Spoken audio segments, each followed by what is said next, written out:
Gul ochilgan har bir joyda umid ham kurtak yozadi. Assalomu alaykum. Efirda Guldasta ko'rsatuvi va men shunchaki boshlovchi emas, balki xonaki gullar bo'yicha mutaxassis Rudolf Miller. Bugun siz bilan yashil olamning sirlari, nafis gullar va betakror tabiat mo'jizalari to'g'risida gaplashamiz. 20 daqiqa vaqtingizni telefoningizni qo'yib turib, foydali ma'lumot olish uchun sarflang. Men shunchaki boshlovchi emas, balki xonaki gullar bo'yicha mutaxassis Rudolf Miller. Xloroz degani baylari mana shunaqa ozgina sarg'ayib oqarishni boshlaydi-da. Kesish yoki yulib tashlash faqatgina yomon niyatda qilinmaydi. Ayamay olaveringlar. Agar ayasanglar, unda gullari maydalashib ketadi. Betonni ustida ham dehqonchilik qilsa bo'ladi. Shoxlash bir 2-3 oy to'xtab turadi, keyin birdaniga shox chiqarib ketadi bu.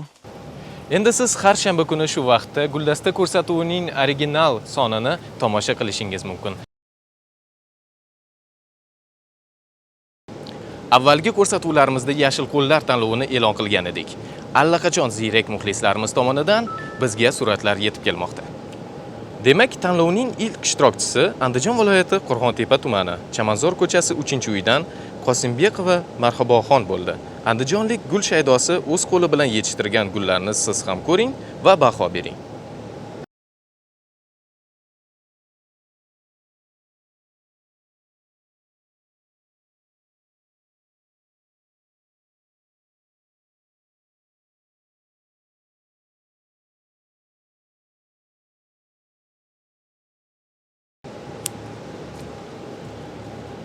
Kesish yoki yulib tashlash faqatgina yomon niyatda qilinmaydi. Ba'zan bu o'simliklarning yanada gullashiga va rivojlanishiga yordam beradi. Keyingi lavhamizda Muborak opa gortenziyalarni nega siyraklatyapti deb hayron bo'lib o'tirmang. Darvoqe, gortenziyalaringiz barglari sarg'ayib qolgan bo'lsa, uning sababini va davosini ham keyingi lavhadan bilib olasiz. Assalomu alaykum, teletomoshabin do'stlar, hurmatli gulsevarlar. Sizlar bilan yana bir bor uchrashganimdan xursandman. Har safar qaysidir gul haqida chuqurroq ma'lumot berishni harakat qilaman. Bugungi lavhamda men spirgisimon gortenziya, metelchiti gortenziya deydi rus tilida, o'zbekchasiga spirgisimon gortenziya ekan. Mana shu haqida gapirmoqchiman. Birinchi ko'rsatuvlarda men buni kesishlarini ko'rsatib bergan edim. Mana endi hozir bular o'sdi, shoxlari ko'paydi. Endi hozir mana shu jarayonda, mana shu o'sgan paytda ingichka, kichkina bo'lgan, nimjon bo'lgan shoxlarini olib tashlash kerak. U nima uchun olinadi? Mana bunaqa yaxshi baquvvat shoxlariga kuch bo'linib ketmaydi. Mana bunaqa ingichka kichkinasini olib tashlasak, mana bular baquvvatroq o'sadi. Chunki bu gortenziya mana bunaqa katta bo'lib ochiladi-yu. O'shanda mana bunisi baquvvatroq bo'lsa, yotib qolmaydi, sinmaydi. Shuning uchun mana bugun mana shu gortenziya ham rosa katta bo'lib ketdi. Shuni endi mana shu nimjon shoxlarini olib ko'rsatib beraman sizlarga. Mana ko'rdingiz, mana shu ham nimjon shox hisoblanadi. Buni ham olib tashlash kerak. Oralaridan olinadi. O'zi shundoq ko'rinib turadi o'sha nimjonroq shoxlar mana. Shularni olib shoxlarning sonini qisqartirish kerak-da. Ayamay olaveringlar. Agar ayasanglar, unda gullari maydalashib ketadi. Kuzda keyin mayda gullar bo'ladi. Bo'ladi, lekin mayda bo'ladi. O'shancha agar bularni olib tashlasangiz, anchagina olib tashlash kerak. Olib tashlasangiz, o'shanda kuch mana bu shoxlarga kelib, gullari baquvvat bo'ladi-da. Keyin yotib sinib qolmaydi. Buni rus tilida haligi sanitarniy obrezka deydi, normirovka deydi.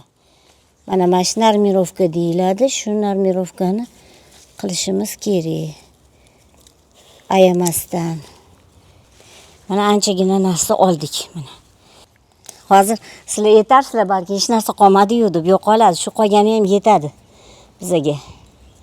Shuni o'zi agar baquvvat o'ssa, shuni o'zi ham kuzda xudo xolisi ko'rsataman. Rosa chiroyli bo'lib ketadi shuni o'zi ham. Shu qolgani ham. Shu kamroq qolgani ham yaxshiroq. Mana bo'ldi, oldik. Xo'sh, endi mana bu gortenziyada qarangda ozgina xloroz bo'libdi mana. xloroz degani baylari mana shunaqa ozgina sarg'ayib oqarishni boshlaydi-da. Mana bularni ko'm ko'taribdi, bularni endi boshlayapti. U deganiki xloroz kasalligi endi boshlanyapti. Bu nimadan bo'ladi? Temir yetishmasligidan bo'ladi. O'sha temir yetishmasligidan shunaqa bo'lgani uchun bunga mana ham olamiz. Bunga hozir temir moddasini beramiz. Hozir sizlarga ko'rsataman. Temir moddasi, mana temir moddasini hozir bozorlarda sotyapti. Menga yaxshisi uchrab qoldi. Mana 1 choy qoshiq, juda ham unaqa to'la emas. 1 choy qoshiqni 10 litr suvda aralashtiramiz. Mana aralashtiramizda, lekin har bitta ko'chat tagiga katta kichikligiga qarab quyamiz. Kattasiga 5 litr, kichikroqiga 3 litr, undan kichkinasi 2 litr qilib. Sovuq suvda ham tez aralashadi. Qiyin emas. Mana bo'ldi, aralashtirdik. Endi mana menda mana shu yerda 3 ta gortenziya bor. Mana bu kattasi, ana o'rtanchasi, mana bu kichkinasi. Shunga qarab mana endi mana shu kattasiga 5 litrcha kattasiga qo'yamiz. Xo'p, mana endi mana bu yerda mana yana bittasi bor, o'rtanchasi. Bunga bir 3 litrcha qo'yamiz. Shu 10 litri mana shu 3 tasiga bo'lib quyib chiqaman-da. Mana quygan, lekin bu temir moddani quyayotganingizda oldindan suv quygan bo'lishingiz kerak. Tegin ham bo'lishi kerak. Tegi quruqni ustidan siz buni quysangiz, kuydirib yuboradi ildizini. O'shancha oldin tegini namlaysiz. Tagiga oddiy suvdan quyasiz, keyin mana shu temir moddani quyasiz. Mana. Agar juda ham bu hozir endi xlorozi endi boshlandi-da. Bu mashina o'zi quyganim yetadi. Agar juda ham mana shunaqa baylari hammasi mana shunaqa mana qarang bo'lib ketgan bo'lsa, unda ustidan ham sepfarsiz bo'ladi. Baylarning ustidan. Menda hozir enaqa baylarning ustidan sepadigan nima yo'q.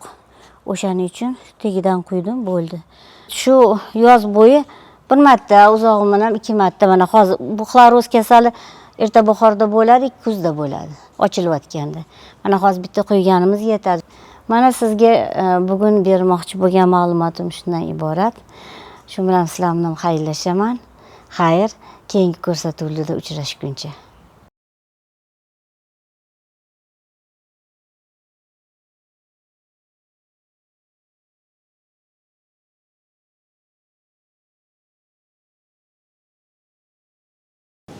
Qalovni topsang qor ham yonadi. Eplasang elakda suv. Negadir keyingi lavhani mavzusini eshitganimda shu iboralar esimga kelyapti. Sababi keyingi lavhamizda agronom olim Muhammad Bobur Sultonov shahar sharoitida beton ustida ekin yetishtirish to'g'risida bizga ma'lumot beradilar.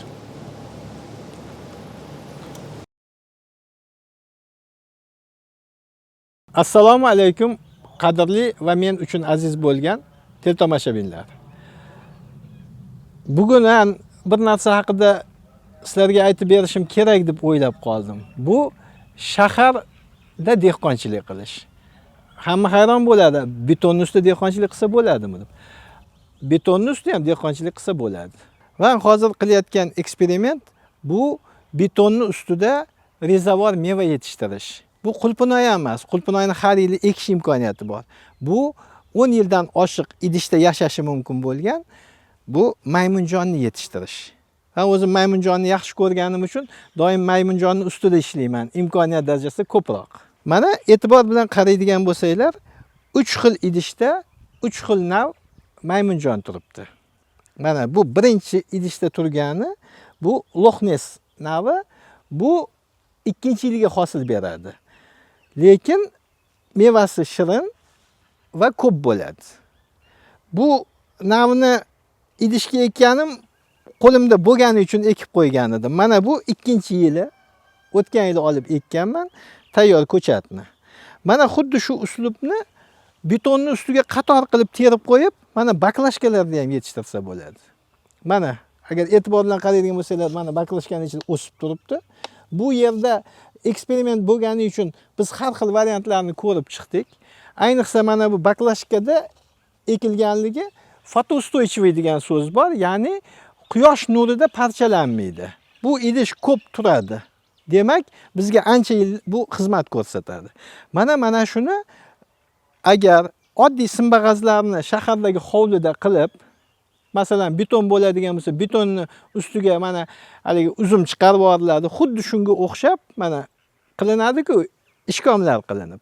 Shunga o'xshatib simga tortib qo'yiladigan bo'lsa, mana ekilgan yiliyoq hosil olish imkoniyati bor. Mana bular agar kesib olmaganimizda, men buni kesib olganman, shuning uchun hozir bu lateral shoxlar, ya'ni meva shoxlar chiqarmagan. Lekin buni mana agar ikkinchi yilga qilib ekiladigan bo'lsa, ozuqani o'z vaqtida berilsa, masalan, aytaylik, hozir ko'pchilik mana biogumus choyi deydi yoki bo'lmasa gumin kislotalaridan qilingan dorilar bor. O'shalarni doimiy ozuqa sifatida berib turiladigan bo'lsa, bular shaharda bemalol o'sa oladi. Mana bundan ham kichik idishda o'stirib ko'ramiz deyapmiz, lekin bu albatta eksperiment. Shuning uchun bu qanday bo'ladi, uni aniq ayta olmayman. Lekin erta pishadiganini imkoniyat darajasida ekib ko'rmoqchimiz navlarini. Buni qilishdan maqsad nima? Mana hozir hammamiz bilamiz, mana ekologiya buzilyapti. Undan tashqari hamma narsada ximiya, ovqatlar, oziq-ovqatni mana bozorga borganda, keyin bozorda bir narsani yaxshi tushunish kerak. Mana chet eldan kelgan ko'pchilik turistlar bilan muloqot qilganimda bir qiziq narsani aytib berishdi. Ular savol berishadi. Qayerdan olib keldinglar? Daladan olib keldik. Qaysi daladan? Biz qaysi daladanligini bilmaymiz uni bozorda sotilayotgan narsani. Ular o'sha dalaga borib yeb kelsak bo'ladimi mevasini degan savol berishdi. Biz albatta uni mevasini biz bilmaymiz-ku, qaysi daladan terilganini, bozordan olganimizni. Keyin so'radim, buni nimaga so'rayapsiz? Sizlarga nima aloqasi bor? Keyin tushunsam, bu har qanday mevani, sabzavotni bo'ladimi, texnik pishish jarayonida terib olinadi. Ya'ni u to'liq pishmaydi. Mana agar kim nokni ko'rgan bo'lsa, nokni bir turi bo'ladi, yovvoyi nok bo'ladi, qattiq bo'ladi, mazasiz bo'ladi. U fevral, mart oyigacha agar saqlansa, uzib olib, juda ham shirin bo'lib ketadi. Xuddi o'sha shirin bo'lganda u butunlay pishgan bo'ladi. Texnik pishish davridagi nimalar sal nordonroq bo'ladi, qand ko'p yig'ilmagan bo'ladi uning tarkibida. Shuning uchun imkoniyat darajasida odamlar daladan o'zlari terib olishni xohlaydi. Mana buni katta bo'lganligining sababi o'tgan yil ekilgan. Avvalroq ekib olganim uchun bu bemalol katta bo'lyapti. Agar buni hozir simga tortib qo'yadigan bo'lsam va ozuqani yaxshi beradigan bo'lsam, bu mana bu shoxi bu yil kuzgacha meva beradi. Mana bu shoxlar yana yilga meva beradi. Endi hozir bundan tashqari yangi texnologiya bor. U navlarni hozir ko'paytirishga endi qo'yganmiz.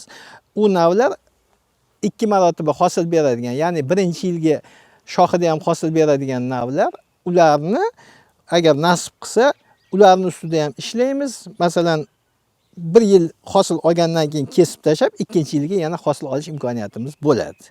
Bu endi keyingi navlardan foydalanamiz, xudo xolasa. Mana bu endi mana ko'rganinglar tikkasiga boylab qo'yiladigan bo'lsa, bu buylam hosil berishi mumkin. Ya'ni agar e'tibor bilan qarasanglar, hamma kurtaklar teskari turibdi. Buni sababi, buni uchidan ko'paytirilgan o'simlikni mana o'sha yangi shoxlarni chiqaryapti. Bu uchidan ko'paytirilganligi uchun bu g'alati ko'rinadi, xuddi pastga qarab o'sadiganga o'xshab. Aslida bular ham hammasi tepaga qarab ko'tarilib o'sib ketadi. Mana buni bo'lmasa biz erta pisharligi uchun buni ham ko'ramiz deyapmiz sinab. Buni idishga olib qo'yganimiz hali bu kattaroq idishlarga olinadi. Lekin idishga adaptatsiyadan o'tish kerak. Idishda o'sishga moslashish kerak o'simlik. Undan keyin buni kattaroq idishga olinib, mana bu idish mana 8 litrli bo'lishi kerak. Mana shunaqa idishlarda katta qilamiz. Mana bu 10 litrli idishni tag qismi trayная korona deb yozib qo'yibman mana. Mana bular xuddi shu sistemada kattaroq idishga olinadi. Buning uchun ikki tomondan kesib katta idishga olinib, sekin-asta buni ustida ham tajribalarni o'tkazamiz. Eng muhimi to'xtamaslik kerak.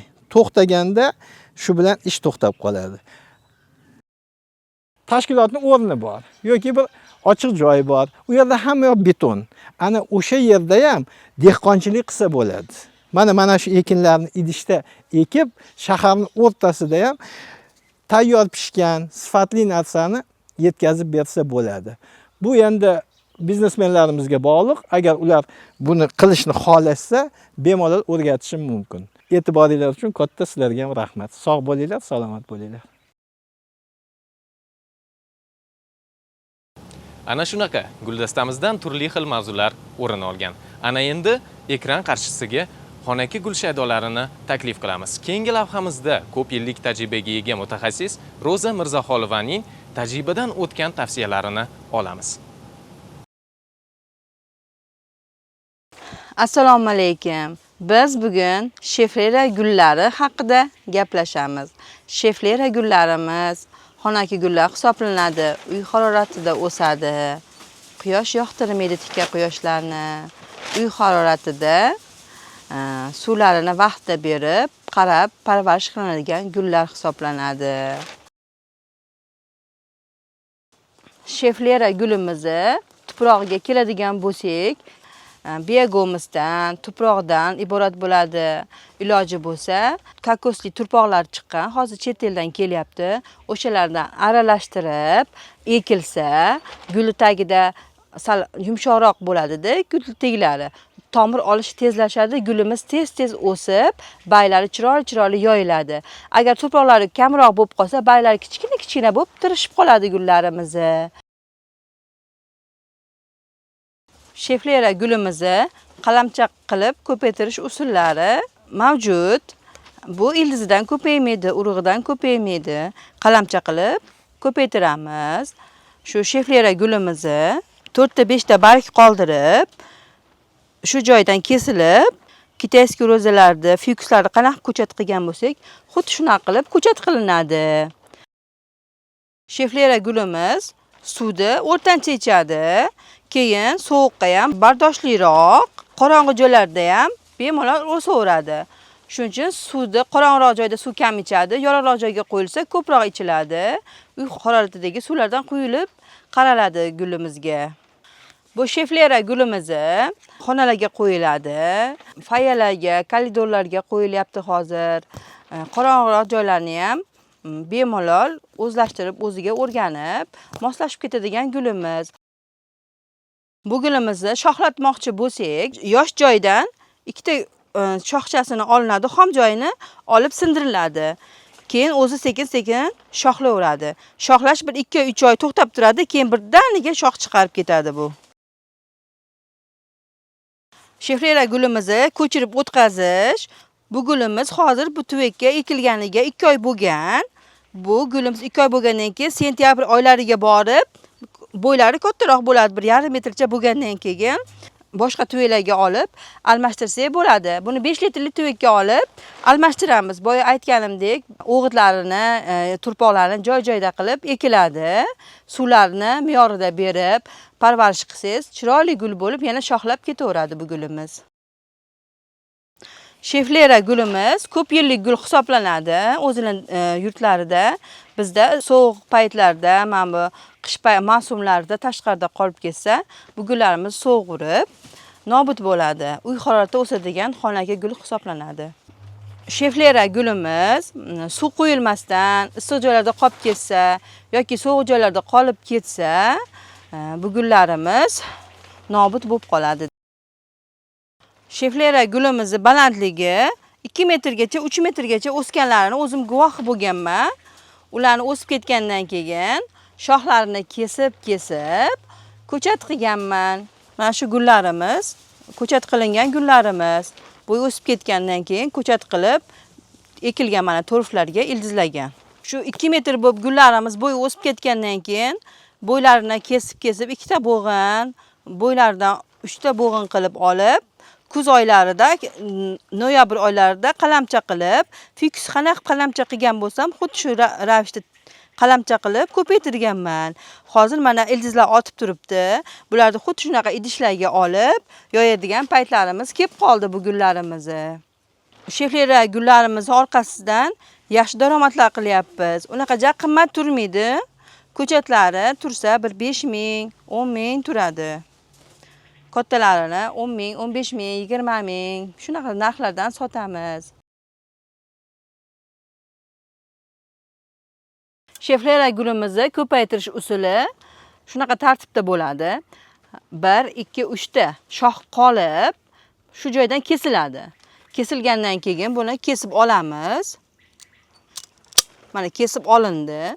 Kesib olingandan keyin bunga biz dori botirmaymiz. O'zi joni qattiq bo'lgani uchun o'zi ildizlab ketaveradi. Bu gulni yil 12 oy ko'chat qilsa bo'ladi. Shunaqa turpoqlar qilib qo'yganmiz. Begomislardan shu turpoqlarimizga buni chiroyli qilib bunday qilib suqib qo'yamiz. Keyin ustilarini yopib qo'ysak, bu ildizlaydi, 40 kunda tomir oladi. Mana bularni oldin ildizlatib qo'yganlarim mana. Ildizlari o'tib, mana ko'karib yotibdi. 40 kun bo'lgan ko'chat qilganimga. Sheflera gulimiz. Keyin bularni olib, xuddi shunaqa tuyilarimizga ekib, chiroyli qilib qo'yamiz. Yosh gulsevarlar xatosi vaqtida suv berishmaydi, o'g'itlarni joy-joyida vaqtida bermagan uchun nobud qilib qo'yishadi. Dori-darmonlar uni shart emas, suv bilan ozgina yorug'lik bo'lsa, bu gul o'zi o'sib ketaveradigan guldan hisoblanadi. Sheflera gulimizni yam-yashil gurkirab o'sishi uchun bunga yaxshi o'g'itlardan berish kerak. Iloji bo'lsa mana shu gumbilar bor aptekalarda, Kemra Lux dorilarimiz bor. O'shalardan qoshiqda bir qoshiq suvlarga aralashtirib berib turilsa, bu gullarimiz gurkirab yam-yashil bo'lib o'sadi. Ko'zlaringizni quvnatib, chiroyli bo'lib o'sib turadigan gullardan biri. Endi siz har shanba kuni shu vaqtda guldasta ko'rsatuvining original sonini tomosha qilishingiz mumkin. Dasturimiz davomida e'lon qilingan tanlovlarda ishtirok eting va tokchangizni yoki bog'ingizni yangi o'simlik bilan boyiting. Xayr, salomat bo'ling.